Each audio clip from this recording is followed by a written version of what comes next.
On en était là, on avait fait Littmann. Donc aujourd'hui, Marconi et Brown, en témoignage de leur contribution au développement de la télégraphie sans fil. Donc voilà pour la Wikibalade d'aujourd'hui, Marconi et Brown au sujet de la télégraphie. On commence par Marconi. Le voilà. Donc il est né à Bologne en Italie en 1874. Physicien, inventeur, homme d'affaires italien, un des inventeurs de la radio et de la télégraphie sans fil. Et avec Ferdinand Braun, il est co-lauréat du prix Nobel de physique en 1909 en reconnaissance de ses contributions au développement de la télégraphie sans fil. Il est le fondateur de la première compagnie internationale de radiodiffusion et, c'est la fameuse affaire avec Tesla, la Cour suprême des États-Unis décida en 1943 qu'un des brevets qui avait permis à Marconi d'obtenir le prix Nobel était invalidé par un brevet antérieur qui était l'œuvre de Nikola Tesla. Donc on peut dire que c'est un peu le prix Nobel de Tesla aussi tout ça. Il aurait pu l'avoir. Voilà, il fait partie de ces très nombreux scientifiques qui n'ont pas eu le prix Nobel alors qu'ils auraient pu l'avoir sans problème. Mais bon, c'est comme ça, c'est la vie. C'est pas toujours très juste. Le comité essaie de faire au mieux, mais bon, des fois, avec les brevets, avec les querelles de paternité, c'est pas toujours évident de faire le tri. Je pense qu'ils ont de meilleures procédures aujourd'hui. Mais voilà. Donc Marconi, il a quand même énormément contribué, hein. Il n'a pas volé son prix Nobel du tout. Mais voilà, on aurait pu rajouter une troisième personne, on n'aurait juste pas pu rajouter Tesla. Ok, donc il naît dans une famille aisée, propriétaire italien. Il fait ses études à Bologne, à Florence, à Livourne. Enfant, il ne travaillait pas bien à l'école. Il fait ses expériences sur les ondes en 1895, découvertes par Hertz 7 ans auparavant. Il reproduit le matériel utilisé par Hertz en l'améliorant avec un cohéreur de Branly. Après, je pense que Marconi n'était pas au courant des travaux de Tesla, peut-être qu'il ne pensait pas mal. Oui, souvent il y a des découvertes qui sont faites indépendamment. C'est juste que c'est un peu dans l'air, voilà, il y a tout le matériel qu'il faut, il y a tous les expériences sont là. Donc oui, c'est très possible qu'il avait juste pas vu ce qu'avait fait Tesla.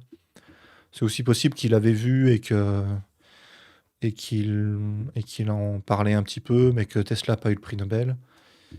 Voilà, on ne sait pas trop exactement ce qui s'est passé. Mais... Donc il augmente la sensibilité et l'antenne d'Alexandre Popov.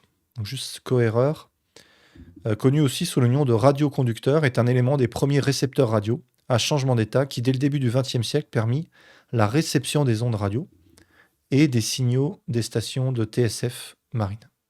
Il permit aussi à des stations expérimentales de s'initier à la radioélectricité et jouer un rôle scientifique important. Le récepteur cohéreur-enregistreur à tube de Limaille a permis notamment de réaliser les premières liaisons radio à grande distance en radiotélégraphie. Ok, donc ça ressemble à ça, le tube de Branly ou Branly. Et un cohéreur, ça ressemble à ça, tube à Limaille. Ok, donc c'est Édouard Branly. Moi, c'est un Français, Édouard Branly. Grâce à la découverte par Branly du radioconducteur et ses travaux sur le principe de la radioconduction, Marconi effectue les liaisons radio qui marquent la naissance de la télégraphie sans fil. Quelques années plus tard, Édouard Branly découvre le principe de la télémécanique, qui est le fondement de la télécommande aujourd'hui. Donc tout ça date du début du XXe siècle pour les fondements. Okay, c'est le type même du savant travailleur passionné, désintéressé et opiniâtre de cette époque, nommé agrégé des sciences physiques et naturelles. Donc il a découvert le principe de radioconduction, mise au point du radioconducteur, basé sur le tube à Limaille, donc c'est ça le cohéreur. Recherche sur les contacts imparfaits, mise au point du trépied disque, le radioconducteur à contact unique, invente la télémécanique. Donc l'instrument principal qu'il a utilisé dans ses expériences consiste en un tube isolant, en verre par exemple, de quelques millimètres de diamètre rempli de limaille de fer sur une épaisseur de quelques millimètres. 2 électrodes de laiton en forme de piston compriment légèrement la limaille avec une pression réglable. D'autres auteurs donneront au tube de limaille de Branly le nom de cohéreur, dispositif que l'on peut considérer comme un interrupteur imparfait, fonctionnant en tout ou rien sous l'effet d'ondes électromagnétiques transitoires. Édouard Branly réussit à commander à distance la fermeture d'un circuit électrique sans qu'il y ait de lien matériel entre l'organe de commande, un générateur d'étincelles et un tube à limaille. Ok, donc c'est sensible aux ondes électriques. Il vient de mettre en évidence le principe de la radioconduction et baptise le tube à limaille du nom de radioconducteur. Donc c'est le passage.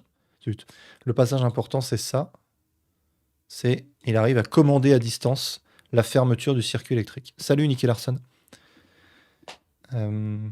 Là, donc on est en train de regarder le prix Nobel Marconi, la radio-télécommunication. C'est le genre de découvertes qui ont dû être très utiles pendant la Seconde Guerre mondiale pour transmettre des ordres rapidement et ainsi d'avoir des mouvements de troupes quasi instantanés. Oui, c'est sûr que tout ce qui est radiocommunication, ça a complètement révolutionné les batailles militaires avec des informations qui circulent instantanément.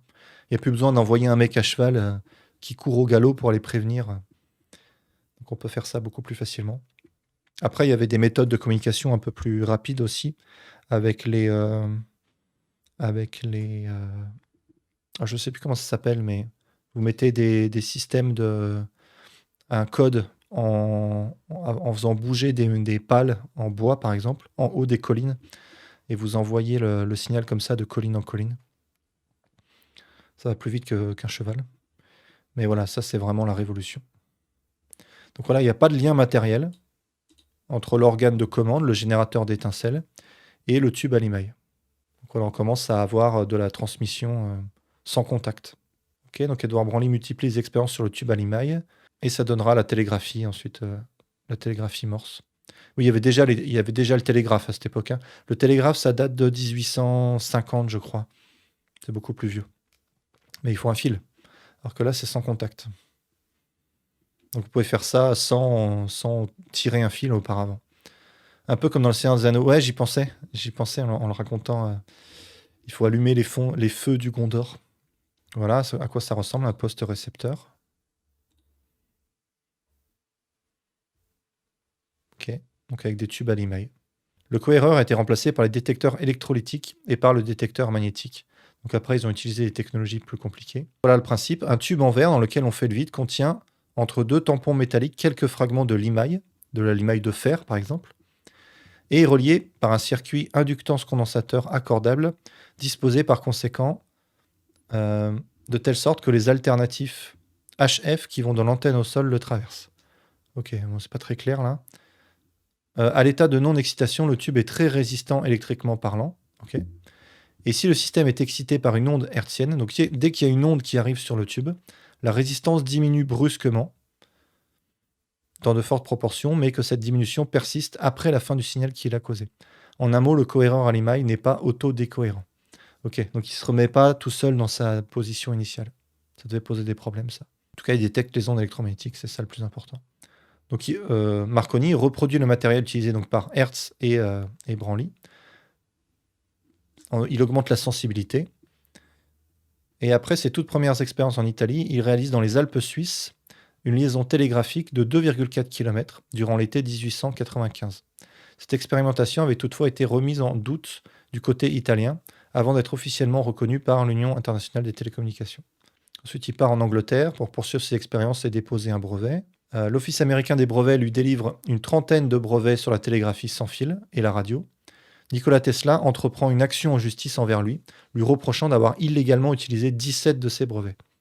Voilà, donc là, il y a la moitié des brevets, a priori, qui viennent de Tesla. En 1901, Guillermo Marconi réalise la première transmission radio transatlantique. Voilà, c'est ça vraiment qui a fait beaucoup de bruit. Entre le Canada et l'Angleterre. Et c'est ça qui lui a valu le prix Nobel en 1909, avec Carl Ferdinand Braun. Outre son caractère spectaculaire, cette expérience d'émission radio a permis de mettre en évidence les phénomènes de propagation à longue distance, en basse et moyenne fréquence, par réflexion sur l'ionosphère. Il y avait aussi peut-être le fait que, depuis 1901, il n'y avait aucun Italien qui avait eu le prix Nobel. Donc ça a peut-être joué, ça. Alors vous allez me dire, il n'y avait aucun Serbe non plus, mais Nikola Tesla, je pense qu'il était déjà américain à ce moment-là. Il avait déjà été naturalisé. Bon, des Allemands, il y en avait déjà eu. Ouais, il y avait eu von Lennart. Et le premier, Röntgen. Mais voilà, le prix Nobel, c'est aussi un petit peu politique. En tout cas, au niveau des pays. Ils essayent de ne pas donner systématiquement le prix Nobel au même pays. Même si, en théorie, normalement, ça représente des individus, peu importe d'où ils viennent. Il y a quand même ce petit aspect politique qui entre en jeu, j'imagine. Et les moyennes fréquences par réflexion sur l'ionosphère. Donc, l'ionosphère, c'est un plasma. Et vous le savez sûrement, à la frontière du plasma, les ondes ne traversent pas forcément le plasma. Et elles vont rebondir sur l'ionosphère. Donc vous avez une onde qui est envoyée ici, qui va taper sur l'ionosphère et qui va rebondir. Et comme ça, elle va pouvoir atteindre un point qui est très très loin, qu'on n'aurait pas pu atteindre directement à cause de la courbure de la Terre. Et pour ça, il faut envoyer la bonne fréquence. Il y a certaines fréquences qui traversent et d'autres qui rebondissent. Le message transmis est un télégramme d'hommage à Édouard Branly. Donc voilà, il me rend hommage au Français qui a travaillé là-dessus. Donc voilà, c'était pas quelqu'un qui s'attribuait tout le travail des autres, hein. Même s'il y avait eu cette histoire de brevet avec Tesla. Voilà, c'est Branly, l'inventeur du cohéreur, sans lequel cette liaison n'aurait pas été possible. Et Ferdinand Braun, lui, c'est un physicien allemand. Donc il a eu le prix Nobel pour la même raison, ils ont travaillé ensemble, hein. Alors il a soutenu sa thèse sous la direction de Helmholtz, pas n'importe qui Helmholtz, c'est un grand physicien du 19e siècle, qui a travaillé sur la perception des sons, des couleurs et surtout sur la thermodynamique. Voilà, je ferai peut-être un... Je vais le garder lui dans un coin. Il n'a pas eu le prix Nobel, hein, c'est trop tôt. Alors il se rend à New York en 1915 pour témoigner, voilà il est là Brown, pour témoigner dans un procès en reconnaissance de brevet en radioélectricité. Il est arrêté et retenu pour sa nationalité allemande par les autorités américaines. Voilà, c'était pendant la guerre, hein, la guerre de 14-18. Donc il y va pour témoigner, pour peut-être aider un pote et il se fait arrêter. Alors, je ne sais pas s'il meurt en prison, mais... Dès l'âge de 25 ans, en 1874, il établit que la galène ne respecte pas la loi d'Ohm. C'est une espèce minérale composée de sulfure de plomb et de traces d'autres éléments chimiques. Dans certaines conditions, elle ne conduit pas l'électricité de la même manière, suivant qu'on applique une tension dans un sens ou dans un autre.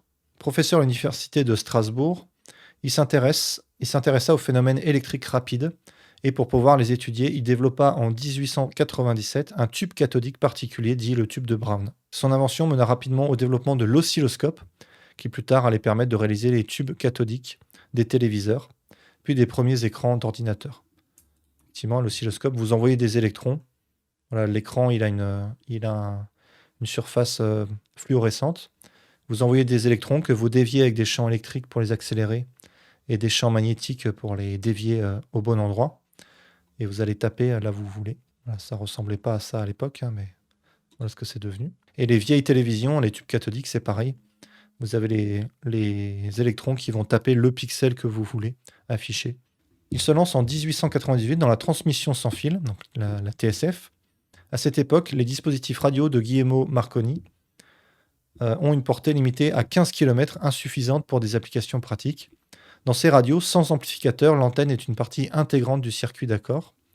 Utilisant ses connaissances en physique, Brown sépare l'antenne du circuit en utilisant entre eux un couplage inductif. Il utilise des notions d'induction.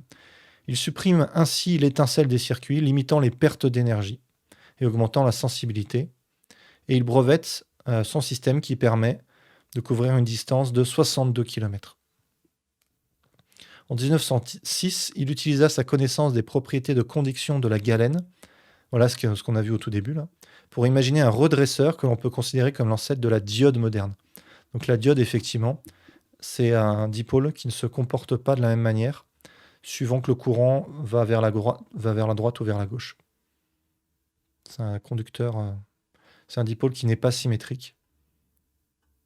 Voilà, vous avez une caractéristique qui n'est pas symétrique. Et avec ça, on peut faire des circuits un peu plus compliqués. Et puis ensuite, on utilisera les transistors et là, c'est là que commencent les fabrications des microprocesseurs et donc des ordinateurs.